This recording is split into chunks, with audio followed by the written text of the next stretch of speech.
प्रश्नावली 5.3 का question number चौथा जो दिया हुआ है इसको हम लोग हल करेंगे। ठीक है, क्वेश्चन नंबर चौथा इसमें दिया है समांतर श्रेणी 9, 17, 25 डॉट डॉट के कितने पद लेने चाहिए ताकि योगफल 636 प्राप्त हो। ठीक है, तो चलिए हम लोग क्या करते हैं, इस क्वेश्चन को हल करते हैं। ठीक है, इसके लिए हम क्या लिखेंगे, सबसे पहले यहाँ पे हल लिखेंगे।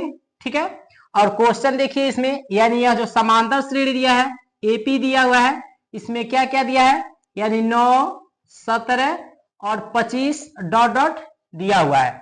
और इसके बाद इसमें पूछ रहा है कि कितने पद लेने चाहिए, मतलब कहने का अर्थ है इसमें कि यन का मान हमको क्या करना है, ज्ञात करना है। ठीक है, और मान किस किस का दिया हुआ है इसको हम लोग लिख लेते हैं। यानी यहाँ पे समांतर श्रेणी दिया हुआ है 9, 17, 25 जो दिया हुआ है, तो ए बराबर मतलब प्रथम पद क्या हो जाएगा, 9 हो जाएगा।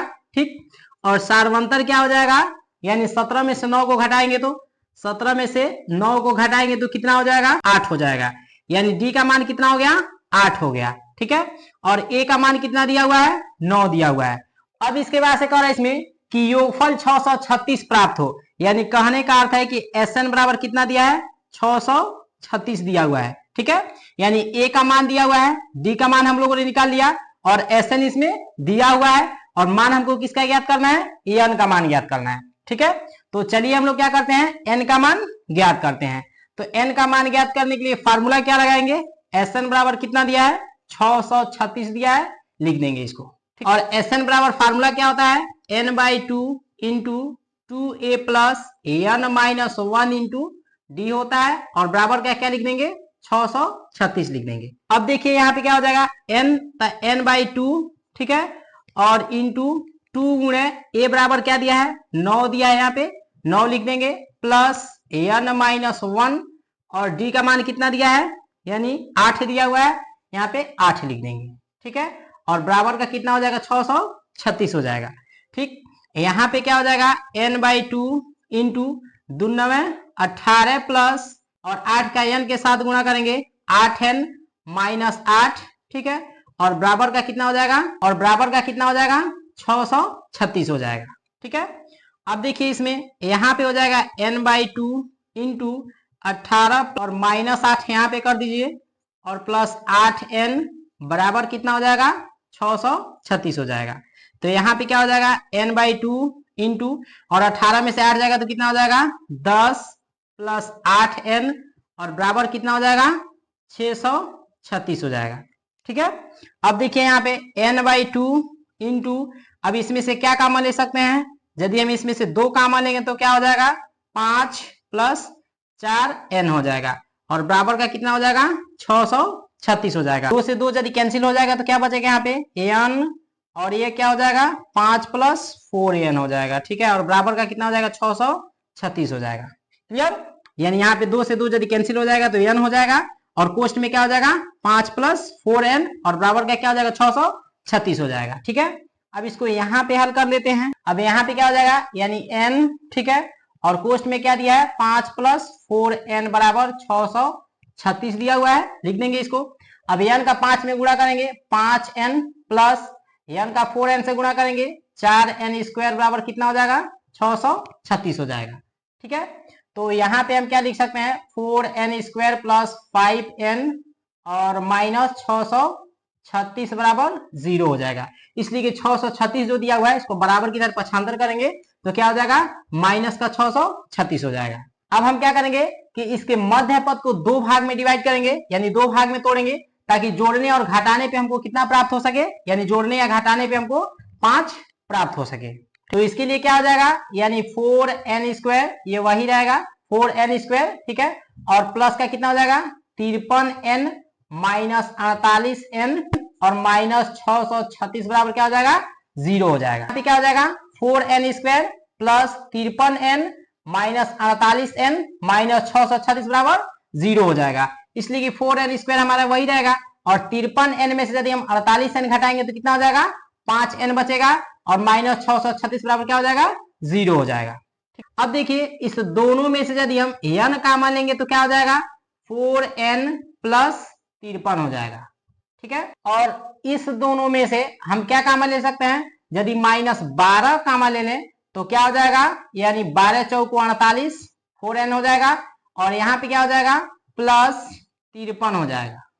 ठीक है, अब यानी एक कोष्ट में कितना हो जाएगा, n माइनस 12 हो जाएगा। और एक कोष्ट में क्या हो जाएगा, यानी 4n प्लस 53 हो जाएगा। ठीक है, बराबर 0 हो जाएगा। ठीक है, अब देखिए यदि हम n माइनस 12 बराबर 0 रखते हैं तो n बराबर कितना हो जाएगा, 12 हो जाएगा। ठीक है, और यदि हम 4n प्लस 53 बराबर 0 रखते हैं तो 4n बराबर क्या हो जाएगा, माइनस का 53 हो जाएगा। और n बराबर क्या हो जाएगा, माइनस 53 बटे 4 हो जाएगा। और हम जानते हैं कि n का मान कभी भी भिन्न में नहीं होता है, किसमें, समांतर श्रेणी में, और न ही माइनस में होता है। तो इसलिए हमारा क्या हो जाएगा, यह जो n का मान होगा वह अमान्य होगा, इसलिए हम n बराबर क्या रखेंगे, 12 रखेंगे। ठीक, और n ही का मान हमको ज्ञात करना था, इसलिए यहाँ पे n बराबर कितना हो जाएगा, 12 हो जाएगा। और यही क्या हो जाएगा, हमारा आंसर हो जाएगा। क्लियर। प्रश्नावली 5.3 का क्वेश्चन नंबर 5वां जो दिया हुआ है इसको हम लोग हल करेंगे। ठीक है, क्वेश्चन नंबर 5वां इसमें दिया हुआ है, किसी समांतर श्रेणी का प्रथम पद a है, अंतिम पद 45 है तथा योग 400 है, तो पदों की संख्या तथा सार्वंतर ज्ञात कीजिए। ठीक है, यानी कहने का अर्थ है इसमें, क्वेश्चन नंबर 5वें का कहने का अर्थ है कि इसमें कोई समांतर श्रेणी है जिसका प्रथम पद दिया हुआ है, कितना दिया है, 5 दिया हुआ है। ठीक है, और अंतिम पद 45 दिया हुआ है तथा योग इसमें कितना दिया है, 400 दिया है। तो पदों की संख्या तथा सार्वंतर ज्ञात कीजिए। ठीक है, तो चलिए हम लोग क्या करते हैं, इस क्वेश्चन को हल करते हैं। ठीक है, तो सबसे पहले हम लोग यहाँ पे क्या लिखेंगे, हल लिखेंगे। ठीक है, और हल लिखने के बाद यहाँ पे लिखेंगे दिया है, क्या लिखेंगे इसमें, दिया है, क्या क्या दिया हुआ है इसमें, यानी किसी समांतर श्रेणी का प्रथम पद 5 दिया हुआ है। मतलब कहने का अर्थ है कि a बराबर कितना दिया है, 5 दिया हुआ है। ठीक है, और अंतिम पद कितना दिया है, 45 दिया हुआ है, यानी an बराबर कितना दिया है, 45 दिया हुआ है। ठीक है, योग कितना दिया हुआ है, 400, मतलब Sn बराबर कितना दिया है, 400 दिया हुआ है। ठीक है, और उसके बाद इसमें क्या कर रहा है, तो पदों की संख्या ज्ञात कीजिए, यानी हमको मान किसका ज्ञात करना है, n का। ठीक है, और इसके बाद क्या है, तथा सार्वंतर ज्ञात कीजिए, मतलब d का मान भी हमको ज्ञात करना है, यानी n का और d का मान हमको क्या करना है, ज्ञात करना है। ठीक है, हम लोग क्या करते हैं इसमें, सबसे पहले n का मान ज्ञात करते हैं।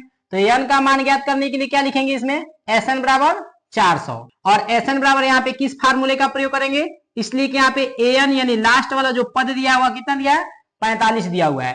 तो इसीलिए यहाँ पे n/2 into a plus l वाला फार्मूले का प्रयोग करेंगे यहाँ पे। ठीक है, l दिया है, मतलब कहने का अर्थ है कि an बराबर क्या होता है, l होता है, इसलिए यहाँ पे क्या लिखे हैं, यानी a प्लस an न लिख के यहाँ पे क्या लिख दिए, l लिख दिए। ठीक है, अब देखिए यहाँ पे, यानी यहाँ क्या हो जाएगा, n/2 इंटू, और a बराबर कितना दिया है, 5 दिया है, 5 लिख देंगे, और l का मान कितना दिया है, यानी यहाँ पे लिख देते हैं l बराबर an, और an बराबर क्या होता है, 45, यानी यहाँ पे 45 हो जाएगा। ठीक है, और बराबर का कितना हो जाएगा, 400। ठीक, अब देखिए यहाँ पे क्या हो जाएगा, n/2। ठीक है, और 45 5 जोड़ेंगे तो कितना हो जाएगा, 50, बराबर का कितना हो जाएगा, 400। ठीक, तो n/2 गुणे 50 बराबर कितना हो जाएगा, 400, और 2 से 50 कितना बार में कटेगा, 25 बार में। तो यहाँ पे क्या हो जाएगा, 25n बराबर 400। ठीक है, तो n बराबर कितना हो जाएगा, 400, और बटे में क्या हो जाएगा, 25 हो जाएगा। ठीक है, और 25 से 400 कितना बार में कटेगा, 16 बार में, यानी n बराबर हमको कितना प्राप्त हो गया, 16 प्राप्त हो गया। n का मान हम लोगों ने क्या कर दिया, ज्ञात कर दिया। ठीक है, अब हमको मान किसका ज्ञात करना है, d का मान ज्ञात करना है। तो d का मान ज्ञात करने के लिए कौन सा फार्मूले का प्रयोग करेंगे, an बराबर a plus n minus 1 into D वाला फार्मूले का प्रयोग करेंगे। ठीक है, अब देखिए an बराबर कितना दिया है, 45 दिया हुआ है, 45 लिख देंगे, और a का मान कितना दिया है, 5 दिया है, 5 लिख देंगे। ठीक है, और n का मान कितना दिया है, 16 दिया है, 16 रख देंगे n बराबर, और माइनस का 1 गुणे, और d का मान हमको क्या करना है, ज्ञात करना है। ठीक है, तो यहाँ पे क्या हो जाएगा, 45, और ये हो जाएगा 5 प्लस 16 में से 1 जाएगा तो कितना हो जाएगा, 15d हो जाएगा। ठीक, तो फिर यहाँ पे क्या हो जाएगा, 45, और 5 को इधर पक्षांतर कर लेंगे, माइनस का 5 इधर हो जाएगा, और यहाँ पे कितना हो जाएगा, 15d हो जाएगा। 45 में से 5 जाएगा तो कितना हो जाएगा, 40, यानी 15d बराबर क्या हो जाएगा, 40 हो जाएगा। यानी ऐसे भी लिख सकते हैं 15d बराबर 40। तो डी बराबर कितना हो जाएगा 40/15 हो जाएगा। ठीक है, 5 से 3 बार में 15 कट जाएगा और 5 से 8 बार में 40 कट जाएगा, यानी कितना हो जाएगा डी बराबर 8/3 हो जाएगा। ठीक है, यानी डी का भी मान हम लोगों ने क्या कर दिया, ज्ञात कर दिया 8/3। ठीक है, तो इसलिए यही क्या हो जाएगा हमारा आंसर हो जाएगा। क्लियर।